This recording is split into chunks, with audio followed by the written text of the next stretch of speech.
Imagine arriving home and noticing a strange smell coming from the house next door. Day after day, the smell intensifies. Flies swarm the windows. But no one suspects the truth. Behind these walls, a young man lives peacefully among the corpses of the entire family he has murdered. He sleeps there. He eats there. He drinks with his new girlfriend there, and he acts like nothing ever happened. Imagine living on a quiet street in downtown Asunción, Paraguay. An old house stands peacefully among other dwellings, but in recent days, something has gone wrong. A nauseating stench emanates from within. Swarms of flies cover the windows.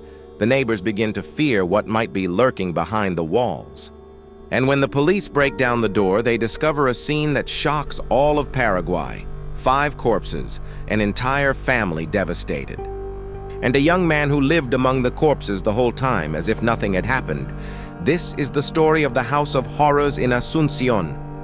On October 8, 2018, police raided a house in downtown Asunción and discovered 5 corpses in an advanced state of decomposition.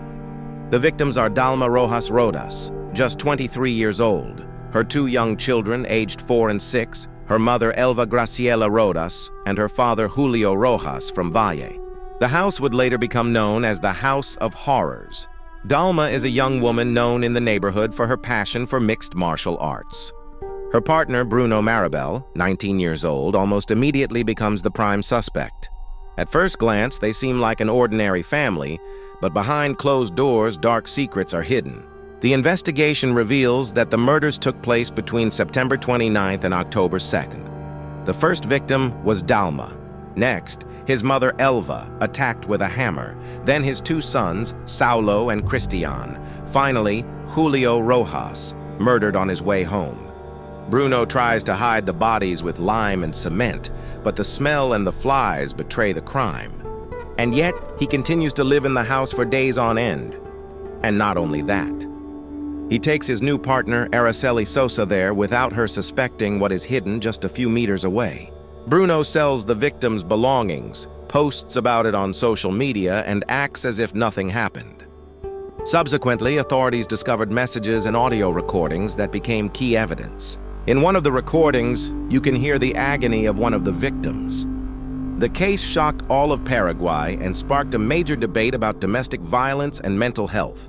Bruno Maribel was later sentenced to 40 years in prison for aggravated murder. When the police enter the house, the first thing they notice is the strong, putrid smell and the huge number of flies. But what they find inside is even more horrifying. In different rooms, among mattresses, furniture, and dried stains, lie 5 bodies in an advanced state of decomposition. Forensic experts determined that the murders had been committed between 6 and 10 days earlier. The investigation quickly focuses on Bruno Maribel, Dalma's partner. Their relationship is known for constant conflict and tension. Bruno is 4 years younger than her, and close friends later commented that Dalma already wanted to end the relationship.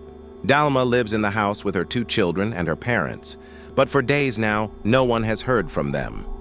The most shocking thing is that Bruno never leaves the house. He turns the house into his lair. He takes Araceli Sosa there and introduces her as his new girlfriend. According to her, the only strange thing is the smell. Bruno explains that the family has moved to Encarnacion and that the house smells bad because of a dog. He uses disinfectants constantly and seems nervous. He often goes out at night supposedly to look for food or sell things. Later, the police confirmed that Bruno had been selling devices to the victims through social media.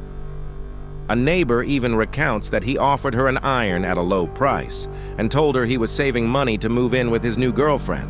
No one suspects that just a few meters away from them lie the bodies of an entire family.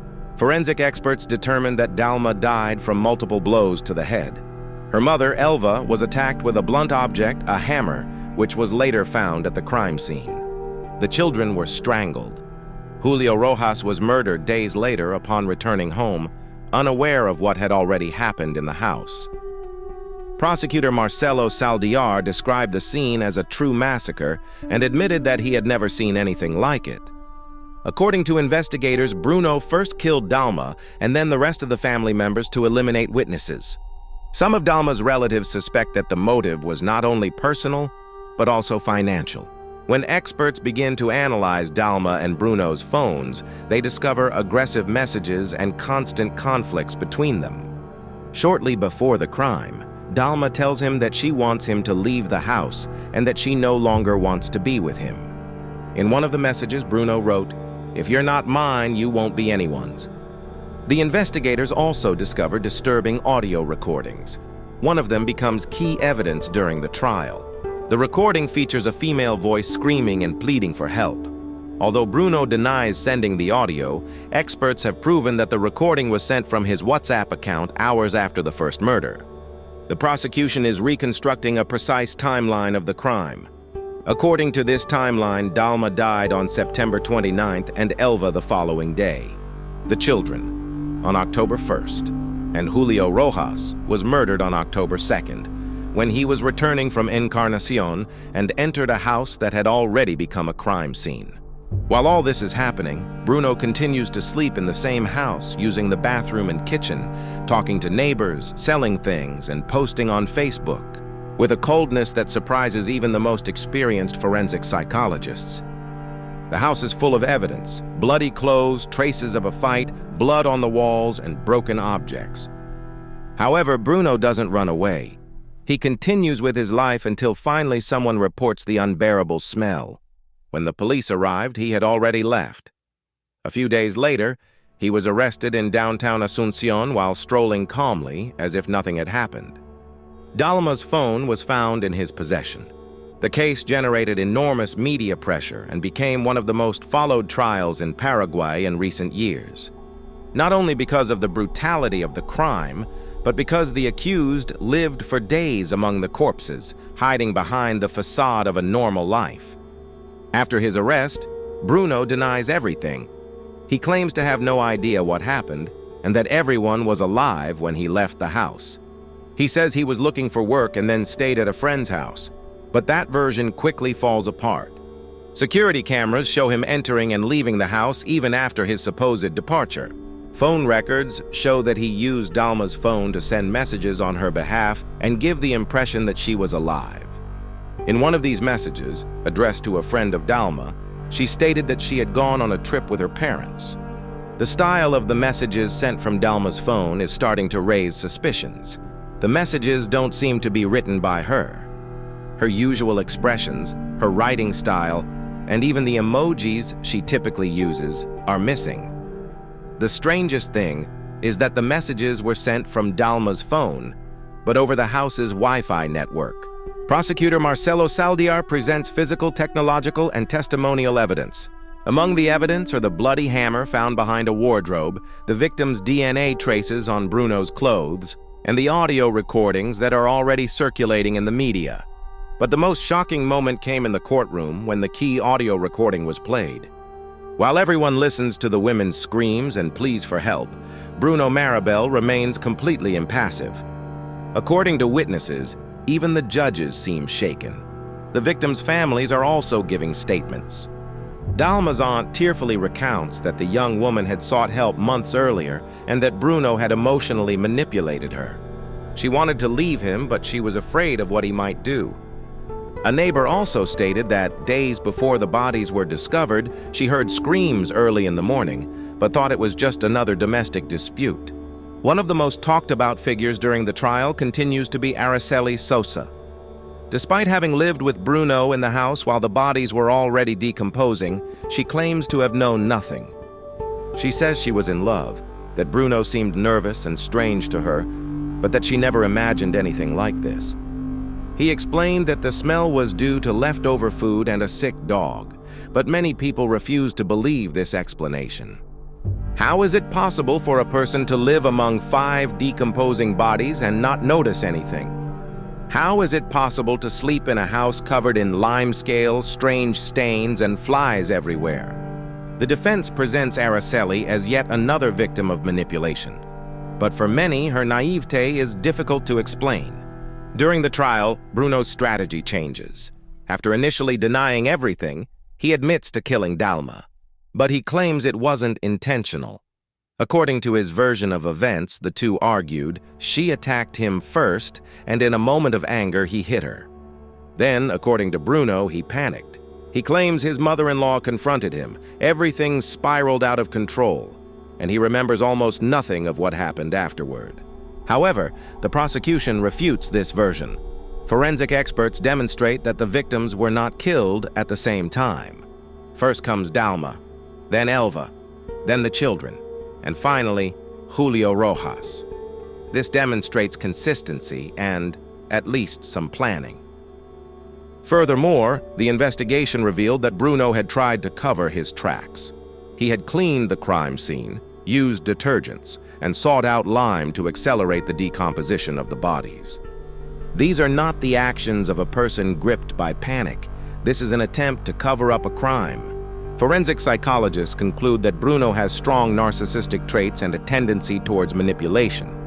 He has not been found to have any mental illness that would exempt him from responsibility. He is fully aware of his actions. And what's most surprising is that he never shows any real remorse. The motive for the crime is also the subject of intense debate. The prosecution alleges that it all started with a rejection. Dalma wanted to leave him and kick him out of the house. Bruno refuses to accept it. But according to investigators, the crime wasn't simply an act of rage. After the murders, he begins to coldly take advantage of the situation. He sells the victim's belongings, uses Dalma's phone, and tries to convince everyone that she is still alive. He even spoke with a potential tenant about the possibility of renting the house. All this just days after the murders. On September 3, 2200, almost 2 years after the crime, the Asuncion court handed down its verdict. Bruno Maribel was sentenced to life imprisonment. The decision was unanimous.